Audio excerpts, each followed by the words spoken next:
જામનગરમાં કમોસમી વરસાદથી થયેલા નુકસાન મુદ્દે કોંગ્રેસ અને ખેડૂતોએ સહાયની માંગણી સાથે આજે દેખાવો કર્યા। જામનગર જિલ્લા પંચાયત સર્કલ નજીક કોંગ્રેસના નેતાઓની આગેવાનીમાં ખેડૂતોએ મગફળીના બગડી ગયેલ પાક સાથે દેખાવો કર્યા હતા। ટ્રેક્ટરની ટ્રોલીમાં મગફળીના પાથરા ભરીને ખેડૂતો આવ્યા હતા અને વિરોધ નોંધાવ્યો હતો। કમોસમી વરસાદથી જામનગર જિલ્લામાં મગફળીના પાકમાં ભારે નુકસાન પહોંચ્યું છે, ત્યારે ખેડૂતો તાત્કાલિક સહાય આપવા માટે માંગણી કરી રહ્યા છે।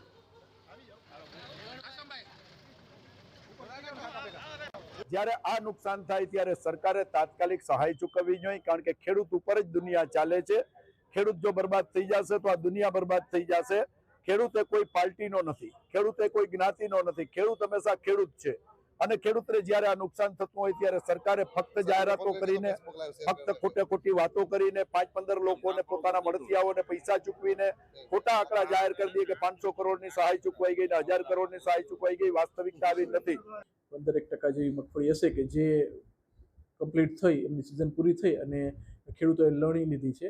ત્યાર પછી જે લગભગ 50% જેવી મગફળી હતી એ પાથરા કાઢેલા, મગફળી જમીનમાંથી કાઢીને પાથરામાં સૂકવવા માટે રાખેલા, એની ઉપર થોડો વરસાદ થયેલો છે અને અમુક જગ્યાએ હજી ક્યાંક મગફળી ઊભેલી પણ છે। હવે આની માટે સરકારશ્રી દ્વારા સૂચના મળેલ છે, એ પ્રમાણે સર્વેની કામગીરી ચાલુ કરવામાં આવશે અને સર્વે થયા પછી સરકાર જે નિર્ણય કરશે એ પ્રમાણે આગળની કાર્યવાહી કરવામાં આવશે।